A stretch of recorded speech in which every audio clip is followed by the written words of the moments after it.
वक्तव्य केलेलं आहे की बारामतीमधून आता आपलं वय 65 वर्ष झालं, आपण सातत्यानं प्रतिनिधित्व करीत आहोत, नव्या कुणाला तरी संधी दिली पाहिजे, दादांचा निवडणूक लढण्याचा विचार नाही असा अर्थ प्रतीत होते. एक लक्षात घ्या, इतक्या मोठ्या योजना 1990 ते 2024 इतके वर्ष सातत्यानं त्यांनी बारामती विधानसभेचं नेतृत्व केलेलं आहे. 750 कोटी रुपयाची केवळ पाणीपुरवठा योजना बारामती परिसरात आणली. बारामतीचे रस्ते, बारामतीचा आजचा डेव्हलप झालेला परिसर, या सगळ्या गोष्टी होत असताना कार्यकर्त्यांच्या पक्षप्रवेश सोहळ्यामध्ये त्यांनी एक खंत व्यक्त केली की एवढ्या मोठ्या प्रमाणात कामं केल्यानंतरसुद्धा जर जनता नवीन आमदार शोधत असेल आणि नवीन आमदार निवडून दिला जात असेल तर त्यांच्या आणि यांच्या कारकिर्दीचा तुलनात्मक त्यांनी अभ्यास केला पाहिजे. त्यावेळेस तुम्ही जनतेची प्रतिक्रिया बघितली असेल. त्यांचं म्हणणं आहे की नाही दादा, तुम्हीच लढलं पाहिजे. शेवटी राष्ट्रवादी काँग्रेस पक्षाचे ते राष्ट्रीय अध्यक्ष आहेत आणि प्रांताध्यक्ष तटकरे साहेबांनी मागच सांगितलेलं आहे की बारामतीमध्ये फक्त अजितदादाच निवडणूक लढतील, ते लढावेत अशी कार्यकर्त्यांची भावना आहे, पक्षाची ती भावना आहे. त्याच्यामुळे इतक्या वर्ष काम केलेल्या व्यक्ती ज्यावेळेस लोकसभेमध्ये जनता साथ देत नाही त्यावेळेस ती एक खंत आज दादांनी व्यक्त करून दाखवली. याचा अर्थ दादा निवडणूक लढणार नाहीत असा होत नाही. लोकसभेचे मताधिक्य विधानसभा मतदारसंघात त्याचा काही राग असू शकतो किंवा ती खंत असू शकते. त्याला राग म्हणता येणार नाही, ती खंत आहे की एवढ्या मोठ्या प्रमाणात आपण कामं करतो जनतेची, पण मग ज्यावेळेस खरी संधी येते जनतेतून निवडून येण्यासंदर्भात त्यावेळेस जनतेने जे अपेक्षेनं लोकसभेला मतदान करायला पाहिजे होतं ते झालं नाही.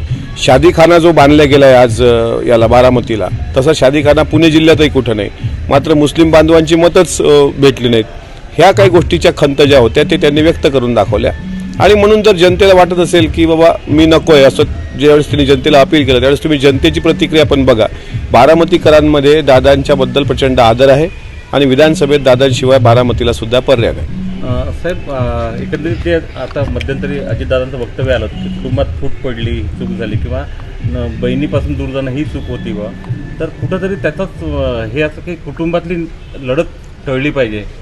दादा अत्यंत प्रामाणिकपणे बोलणारे आहेत. काल अहेरीला धर्मराव बाबा आत्राम यांच्या मतदारसंघात ज्यावेळेस ते जनसन्मान यात्रेच्या निमित्तानं आले होते त्यावेळेस धर्मराव बाबांच्या विरुद्ध त्यांची कन्या भाग्यश्री आत्राम हे तुतारी गटाकडून निवडणूक लढतील असं ज्यावेळेस धर्मराव बाबांनी सांगितलं त्यावेळेस त्यांना उत्तर देताना त्यांनी कुटुंबाचा दाखला दिला.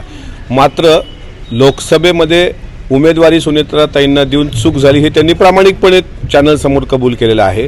आणि काल जे त्यांनी वक्तव्य केलं ते वक्तव्य की घरात सलोखा एकत्र राहावा, आता त्यावर जितेंद्र आव्हाड आणि संजय राऊत यांनी तोंडसुख घेतलं. संजय राऊतांना तुम्हाला माहीत आहे अत्यंत राजकारणातला अत्यंत रिकामटेकडा माणूस आहे.